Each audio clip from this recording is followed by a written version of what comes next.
Planning the right update for a mid-century bathroom is about space planning and the right product picks, sure. But it's also about your lifestyle, your morning routine, and your 5-year plan. I've had a lot of conversations with master plan clients and on consult calls recently that caused me to notice some recurring issues and questions, things that come up again and again for a lot of people, which makes me suspect that if you've got bath questions on the brain, you've had some of the same struggles. So let's talk through some of the most pressing issues you can nail down to create a good mid-century bath update for you and for your house and for your style. Hey there, welcome back to Mid-Mod Remodel. This is the show about updating MCM homes, helping you match a mid-century home to your modern life. I'm your host, Della Hansman, architect and mid-century ranch enthusiast. You're listening to episode 2310. Okay, before we dive in on bathrooms fully, a couple of items of business. The first one is if you listened to the end of last week's episode, you were expecting to hear a conversation about mid-century landscape design, because I was going to be talking to Jim Drzwicki of Ginkgo Leaf Studio, getting some more of his expert opinions on what to do outside of your mid-century house. Something came up, we weren't able to talk as planned, and so he will be back with his sage advice a little bit later. And in the meantime, I am pinch hitting with bathroom design stuff. But the other thing I wanted to say is that I'm going to be talking somewhat about big picture priorities, the strategic organization of what you want to do in what order, and how to think about your own taste, your own judgment, not worrying about resale value. But I am still, in most of these podcast episodes, dealing with problems on a tactical level, design secrets, the right kind of tile to use, how to think about small spaces in your house. This key, the absolute secret to success in overall remodeling, though, is strategic. It is about having your big picture plan in mind. This actually came up for me just earlier this week. I was delivering design options to a master plan client in our great workshop meeting. It's one of my favorite parts of that process when I get to dive in after they've had their drawing options for a couple of days, usually about a day. And then we sit down and go through what they've liked, what didn't work for them. That's fine because you can't design it 3 different ways. And I usually try to Goldilocks them into 3 options we can discuss. And we were in this project, we came to their master plan specifically because they were feeling the weight of, they knew they wanted to do one thing first. They wanted to do a patio, a DIY project, get some friends together, do it as sort of a team building exercise, a little bit of everybody chips in. But they couldn't make a decision about the patio until they knew the size and general scope of a future owner suite edition. Years from now in the future, but it overshadows literally, and also sort of limits the scope and spacing of where their patio could and should go. So they needed to know about the addition first. And they're also probably second going to be coming after a basement remodel. They had some flooding and they had to go in and do a big sort of tear out and get rid of mold remediation and put in sump pump and drainage tile around the exterior of the basement. A bunch of work has been done to remediate a problem, but now they're about to build it back. But it's also important that they think about how to connect the future plumbing for that future owner suite addition on the main floor years from now through the existing basement to existing plumbing drops, the closest one being in the kitchen, their basement below the kitchen, several rooms away.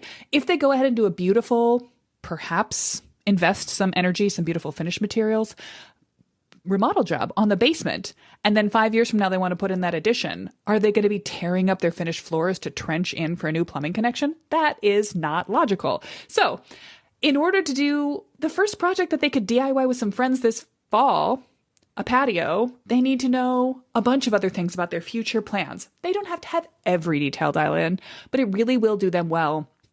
Serve them, save money, save time, save them from stopping altogether on a future project if they have thought through everything. Where am I going with this? I've gone off on a ramble. Oh, my point is, I think that this kind of strategic, big picture thinking, gaming out everything you might to do, working backwards to set your first project, budgeting accordingly so that you know that the project you're doing right now won't prevent you from doing a more important to you later project in a year or two. This is all part of the process of master plan thinking, and this is exactly what I want to talk to you about in a different context. aside from a fun Google for when did Della talk about lighting last? When did Della talk about bathrooms? How many times has Della talked about designs for bathroom details? You can go find all of that on the podcast archives, scrolling through my Instagram. But I really want to take some time to talk about the bigger picture strategy, the bigger picture vision that's necessary to really successfully plan a remodel you love, a regret-proof remodel. This is what I wish everyone knew. And I spend a lot of time individually passing the word along, having conversations one-on-one with people, trying to make it into this podcast content. But this is what I feel like everyone who's contemplating a remodel project ought to know. So I'm going to pack the substance of my entire core beliefs, everything that I could share with a homeowner who's about to get pushed around by a contractor, who's about to make a decision based on resale value that they will ultimately come to regret, who's about to go too hard on project number one and prevent themselves be able to getting to the bigger project that they kind of had thought they would do in 3 or 4 years, but then they threw away too much of the budget on this one and they never get back to it, or they had such a poor experience with remodel number one that they never wanted to be going back into that trauma again. Everything I believe in, basically, I'm going to jam into a 30-minute live class on Saturday morning, Saturday, 11 Central. If you are curious about this at all, please try to show up. If you aren't able to show up live, there will, of course, be a replay recording. There will also be a replay recording of what's going to happen after the 30 minutes, which is Q&A. As many questions as people show up with, I will stick around and answer. This is going to be a really fun, collaborative conversation. Think about it as a bit of an extension of my ready to remodel student only architect office hours. We can talk about your big picture strategy, your timing, what should happen first, next, and last in your house. We can also answer questions about the tile in your bathroom.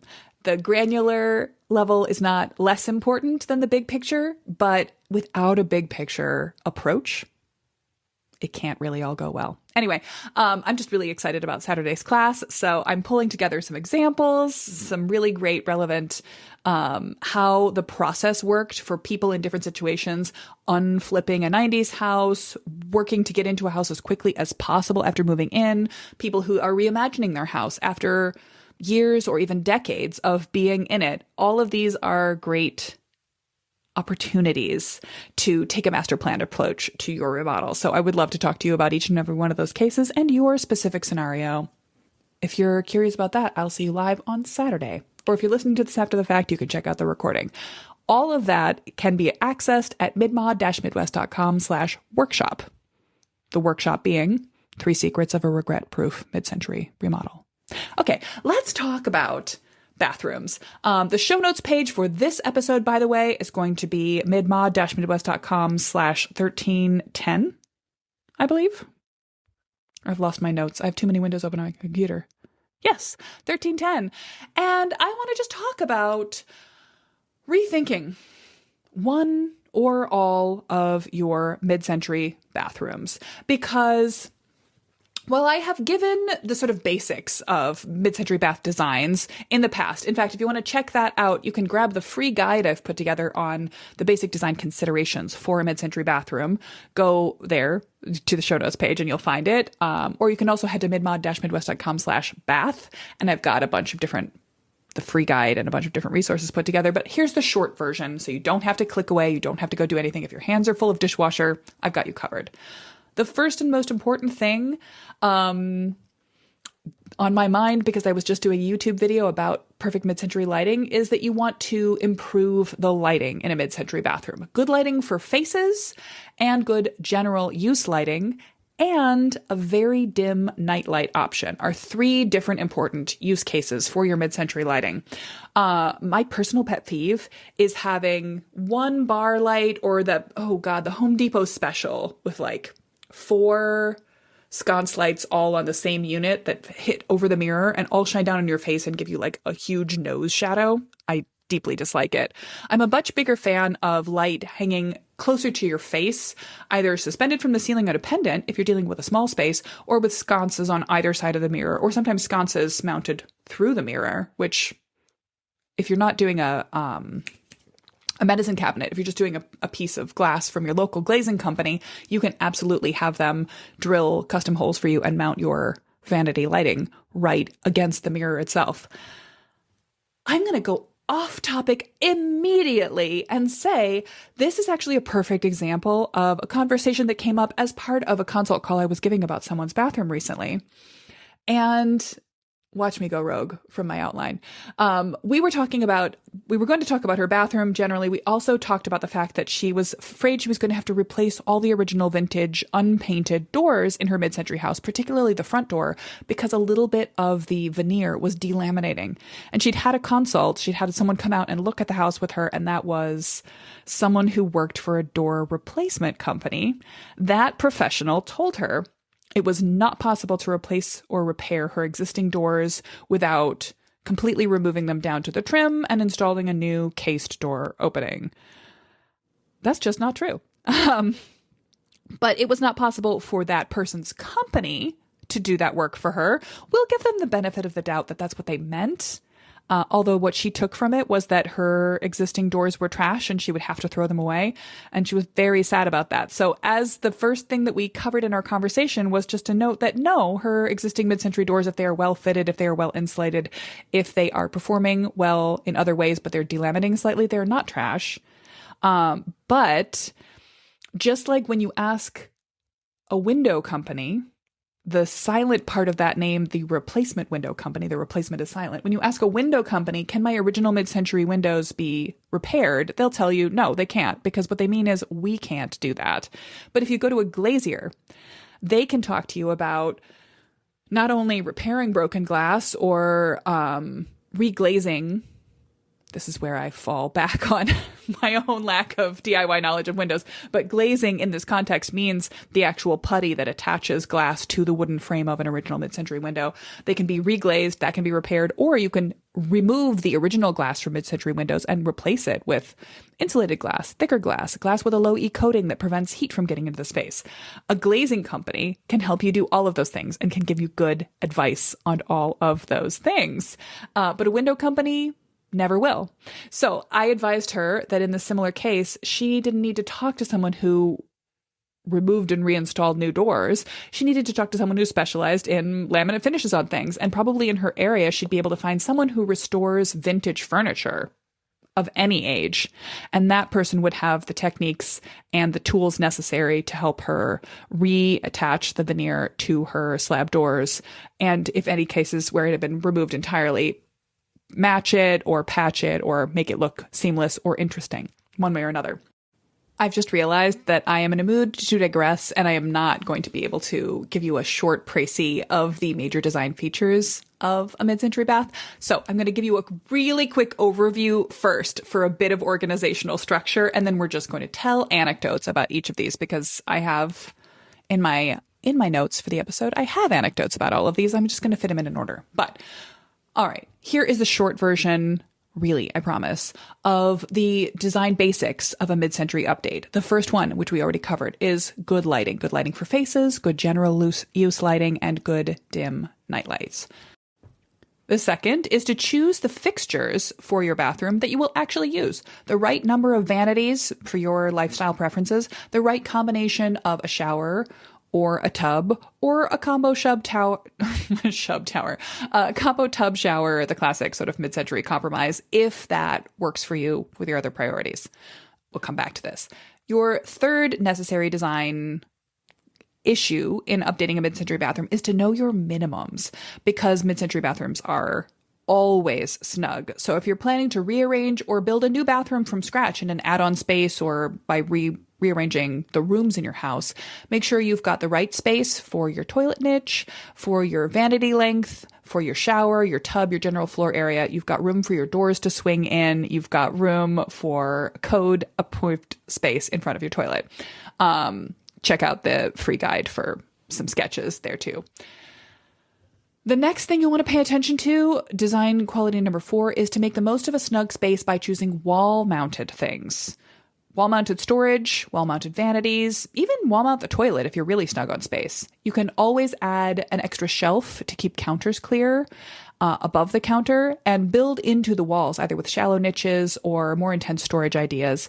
This doesn't necessarily mean a medicine cabinet. This might mean something more like a storage niche to one side and a larger expanse of flat glass. You can also make a small space bigger by adding more glass.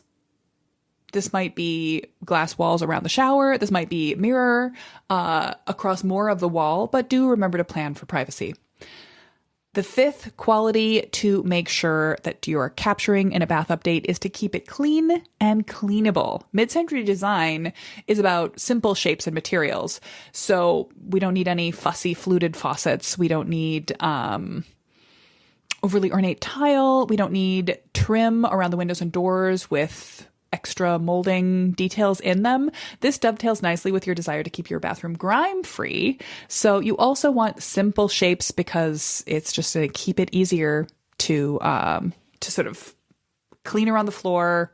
Wall-mounted things also make cleaning easier. The fewer places where finished materials touch a tile floor, the better you are when you're degriming a bathroom.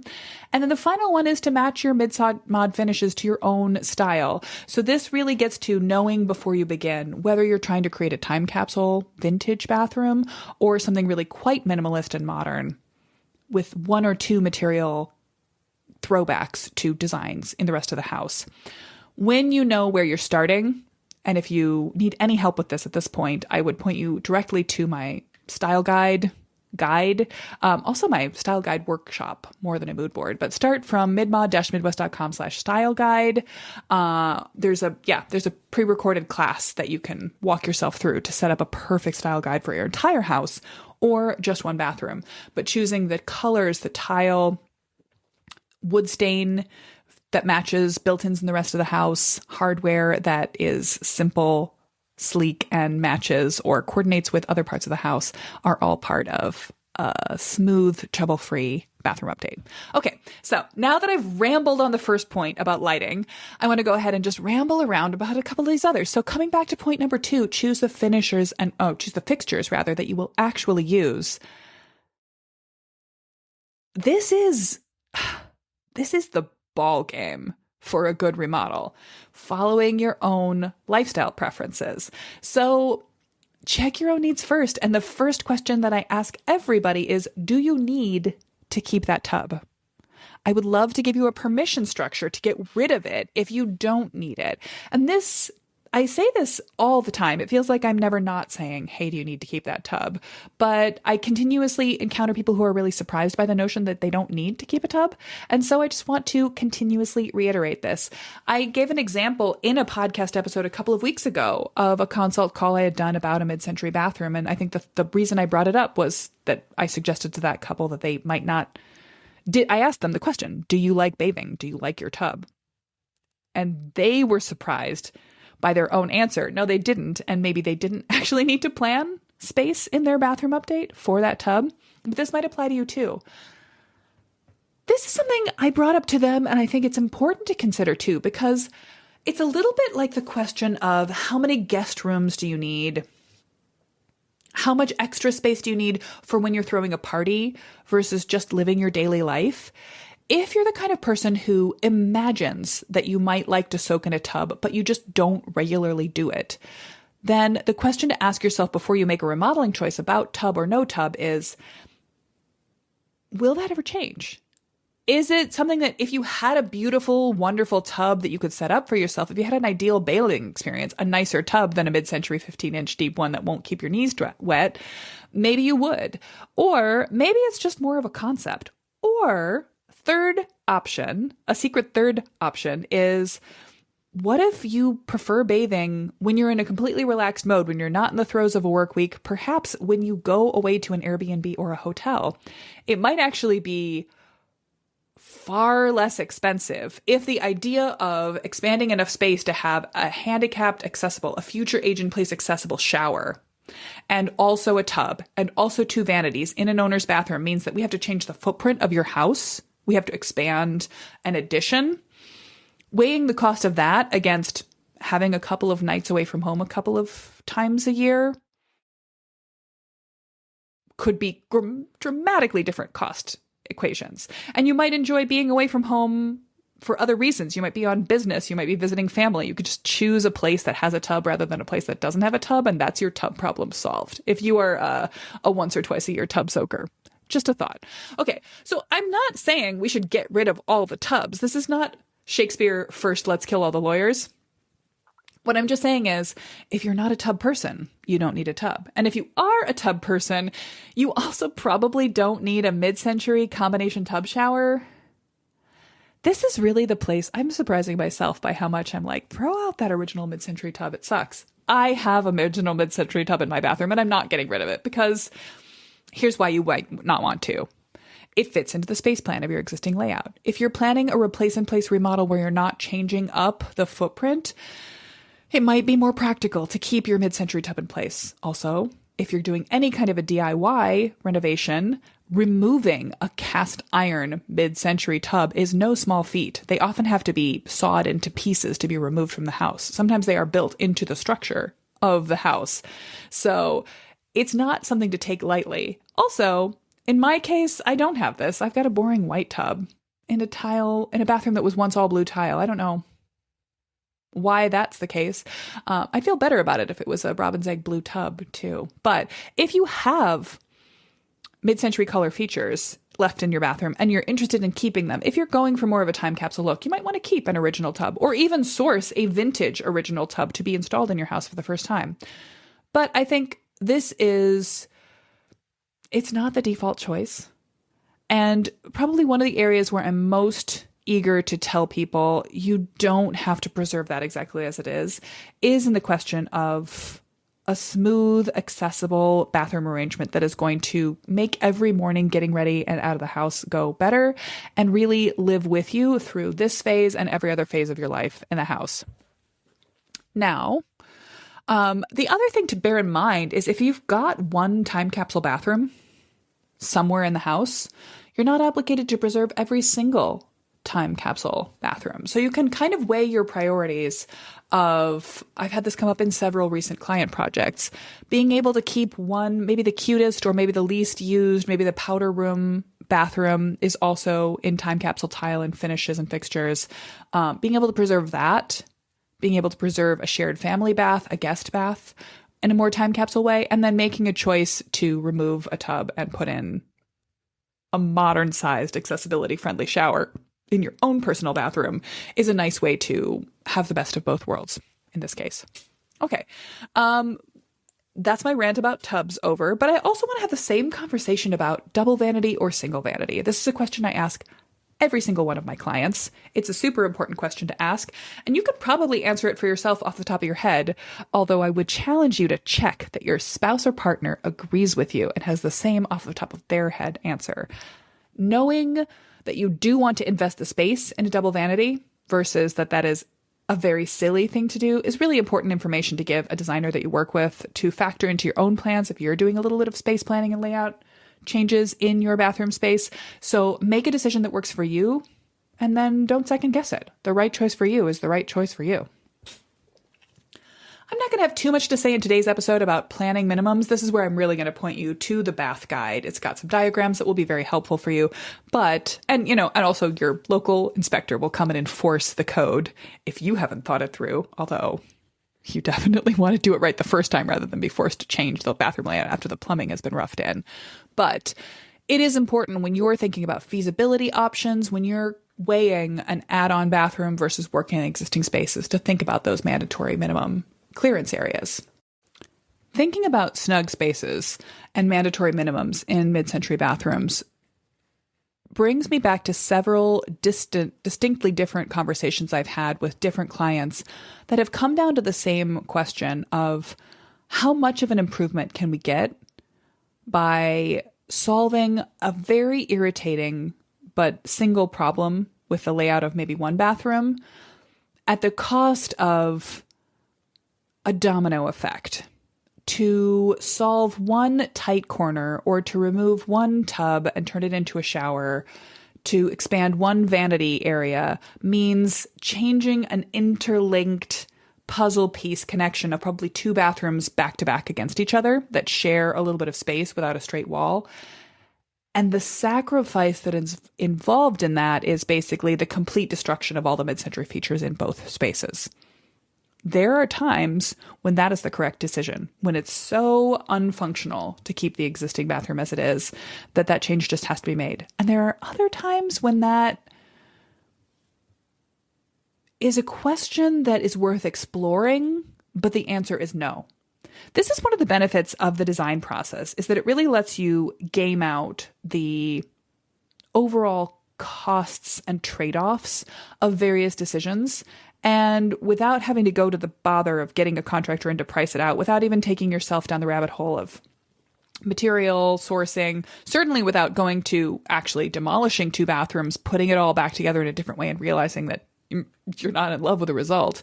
If you've thought it through properly in design, you can pre-imagine all of the consequences of a layout change that in one bathroom would have ramifications for another. And so I think that this comes up a lot in the kind of snug mid-century ranch house where there's maybe a proto-owner's bathroom. The proto-owner's bathroom has, sometimes it's just a powder room. Sometimes it is a very small vanity, a tub that only has 15 inches on center a toilet that's 15 inches on center from the wall into the vanity, and then a very, very, very small shower. These are often showers that, if they're not too small on the inside, they're kind of too snug to even be able to get into, or you can't really get your elbows up to wash your hair inside of the shower compartment, or people have taken off the glass door and just put in an awkward curtain that they bump out in order to be able to use the shower properly. I don't know what quality it was in the mind of mid-century bathroom designers, but they had this sense that if you were going to be so extreme and dramatic as to have an owner's bathroom, it had better be the world's smallest bathroom, at least.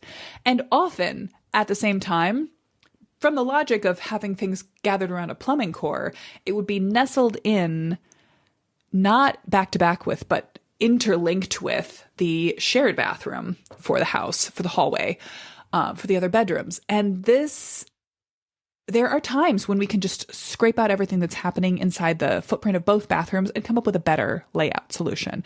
One that's more balanced for the lifestyles and use cases of the people that live in the house. And there are other times when, as annoying as it is, there's not a whole heck of a lot we can do.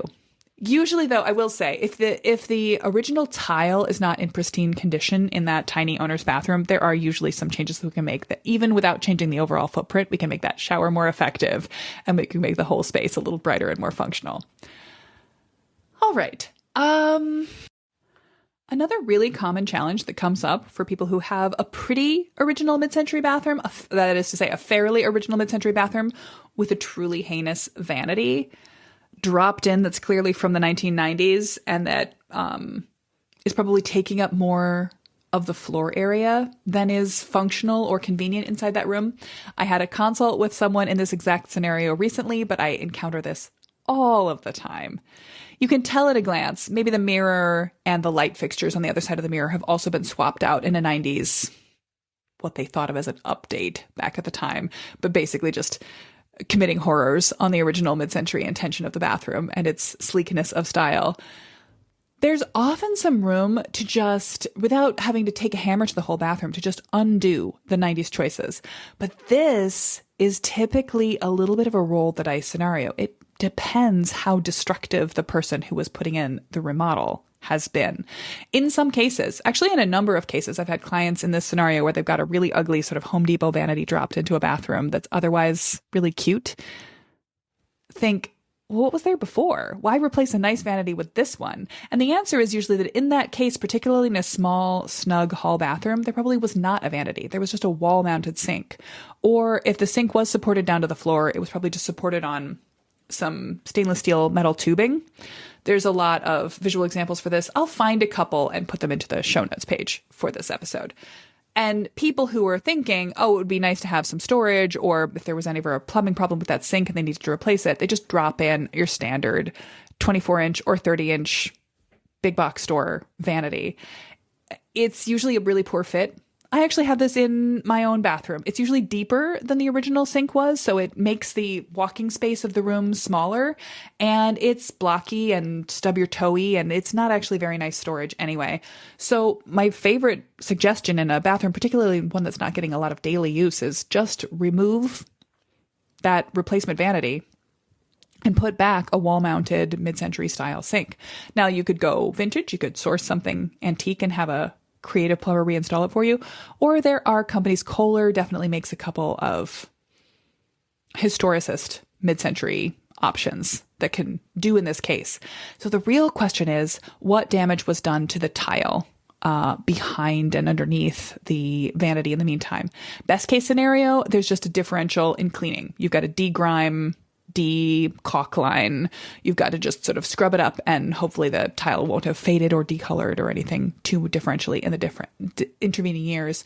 But if there is a problem, this is where I always shout out to B&W Tile, which is one of my favorite mid-century tile companies to recommend. They actually have been a source of tile since before the mid-century years. They've been in continuous production. I think they're a small family-owned business.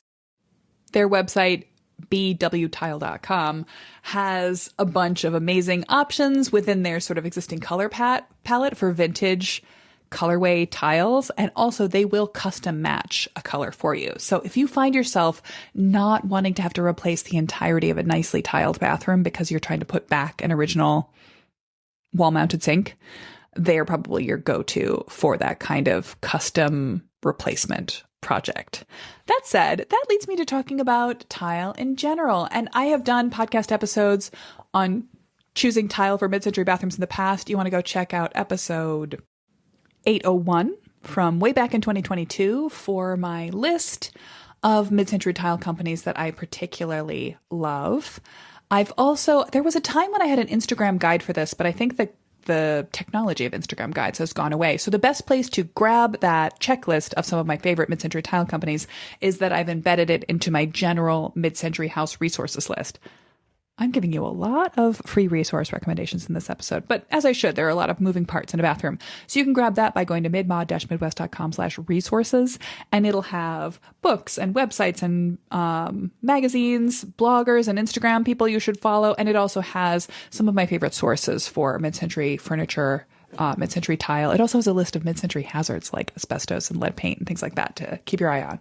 But if you're looking for some things to Google or go follow on Instagram right now, I would point you towards Mercury Mosaics. I would point you towards Mod Walls Tile to check out Clay House, Haus, for some really lovely 60s mod options with texture in them. Fire Clay, of course, has the sort of market cornered on gorgeous color schemes and a bunch of different custom shapes. And there are some modern options out there that do some really nice modernist concrete tile. Popham Design is a favorite of mine, and Concrete Collaborative has done some really lovely things. And then, of course, Heath Ceramics, like B&W, has been in the business since forever, and they actually have some original textured and molded tiles that go back to the mid-century era itself. I would be absolutely remiss not to recommend my good friends over at Make It Mid-Century, who are often a great place to source mid-century tile and often tiles with mid-century patterns upon them. So that'll just get you started. But you can go on over and check out the episode on mid-century tile. That was, again, 801. The other thing, though, almost as important as what tile you choose, is making sure that you're getting your mid-century details right in the bathroom. And this is actually, again, to point you towards the style guide concept.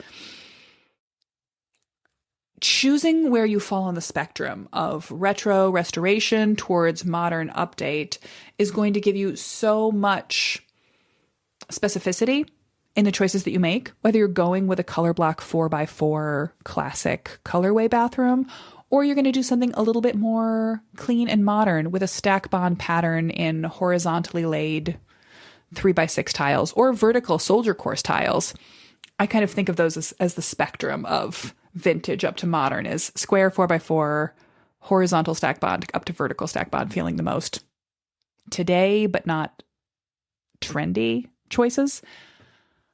But even so, the details that you choose can really make all the difference. I have a lovely client who'd gone through the master plan process with us, but after she had already done one mid-century update on a bathroom.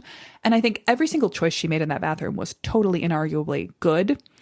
But when it was done, she did have a couple of concerns. She felt like it was a little more modern in its aesthetic than she meant it to be. And she kind of asked for my eye in troubleshooting it. And honestly, the only thing I could really identify that was different than what could have been done in the mid-century era was the tile edge. In a mid-century install of tile, it would always be a bullnose edge piece of tile. And this is a little bit fussy. Modern tile installers prefer to get just field tile. That's the skein that has the same sort of cut edge all the way around it. So they don't have to fuss with ordering exactly the right number of bullnose tiles and then not breaking any of them. So what they prefer to do is use a little metal ledge, it's often called a schulter, to sort of cap off and create the end point of the grout at the edge of the tile.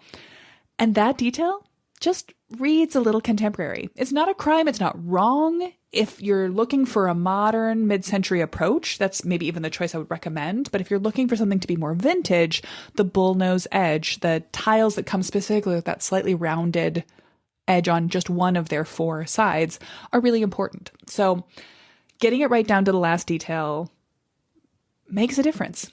I'm going to be talking about this specifically. I'll have some image examples of that kind of detail in my upcoming YouTube videos. I'm talking over on YouTube right now about sort of the little details that make the difference. I just did an episode on cabinet style decisions, echoing a past podcast episode. And then I've done one on lighting choices, similarly adding imagery to a past podcast episode. I'm going to do one on metal. I'm going to do one on wood, grain, and stain. And I'm going to do one on tile. So keep your eyes peeled for that in the next couple of weeks over on Mid-Mod Midwest YouTube. All right, what else do I need to make sure you know in order to feel well prepared and have a full download of everything that's been coming across my desk in terms of tile? I think ultimately, here's the end of the episode. I could not possibly finish talking about mid-century bathroom choices without shouting out the fabulous success of my friends over at Unflipping and what they've been doing for their mid-century bathroom recently. I talked with Dana and Colin, who run the Unflipping Instagram account, which just documents them unflipping their mid-century house, back in October of last year. If you want to go back and listen to that episode, it is 2211. And they are just absolutely role models of making great choices for a quite aggressively flipped house and carrying through on it. So they have recently finally turned their attention to the bathroom. When we talked on our podcast interview, they were telling me that this was their next up project, and they have finally gotten some reveals of the project and process, and it is so gorgeous. Now, this bathroom that they have chosen to put together is not for everyone. It's got a lot of gorgeous wood paneling on the walls, wood slider hidden shelving behind the two sinks in the vanity. But so I think for someone who was more worried about water splashing around, someone who had little kids in the house might not make these exact choices. But again, resale value, schmeesale value, they are making these choices for themselves. And it is stunning. It is so beautiful. Their choice of 1x1 tile on the floor that's mostly white and has these slightly mottled brown elements that pick up the wood is absolutely beautiful. They've also made the, in my opinion, absolutely baller choice to do a tiled counter with white grout. And they are probably tidier people than I am, but it looks so good. They've also, thinking about the details that really pull it all together, they went with stainless for the metal in the space. The pendant lights may have stainless posts on them, or they might be just white, but there is a vent fan, a traditional, looks like it came off the sort of Chevy dealer lot, mid-century old-fashioned vent fan going into the wall, and the faucets and the hardware and the exposed hinges of the bathroom vanity are all stainless, and it's so gorgeous. So you just have to go over and check it out. Their Instagram handle is unflipping with a period between the UN and the flipping. You've got to see this. You've got to see this. It's so pretty, which is totally in character for them and totally in line with the rest of their house. And I think it's such a stunning choice. It's just so beautiful. This is a perfect example of a couple who are really thinking about what works for them and making choice for themselves, the choices for themselves that are really going to work out. And I can't even describe it. So you just have to go over and look at it. I'll link to it in the show notes for this episode, but also you can just go straight to Instagram right now. If you're not following them already, follow them. If you have not been paying attention to them, go pay attention to them. And if you already know all about their bathroom update, well, then you and I are both equally excited about it. So yeah, I think that's where I'm going to leave us with the choices that you make in a bathroom, just like the choices you make in the rest of your house, are intensely personal, based on your own priorities, and can never be better set up than by interrogating what it is that gives you joy, what are the conveniences that make your life work really well, and prioritizing those things along with your budget and the reality of the space and sort of base details and design of your house. So that, not to put too fine a point on it, all is derived from the master plan method. And if you are in any way thinking about how you fit bath improvements into the bigger picture of your life right now, into a set of combined remodels, into a series of updates that you're going to do one at a time over time, I would love to talk to you about the bigger picture strategy of how to make that happen at the live class I'm giving on Saturday. You can go and find out more about that class and save your seat so we send you an email Zoom invite to it at midma-midwest.com/workshop. Meanwhile, I'm going to be thinking about updating the slide deck for that workshop and how I can possibly say everything that I believe in just 30 minutes. Why did I promise I would do that? But I can do it. I can do it. Okay, I'll see you there. Have a great week until Saturday. Bye. This episode was written and recorded by me, Della Hansman, and produced by Rebecca Rossi. If you'd like to support the show and mid-century homes in general, please subscribe so that you never miss an episode. You can help other people find us when you leave a rating and review, or recommend us directly to a friend with a mid-century house. Find more of Mid-Mod Remodel on Instagram, YouTube, or pop right over to our website to check out our services. I would love to design a master plan for your home, or teach you how to create one for yourself in my Ready to Remodel program. Thanks so much for listening to Mid-Mod Remodel. I love that you love your mid-century house. I love it too.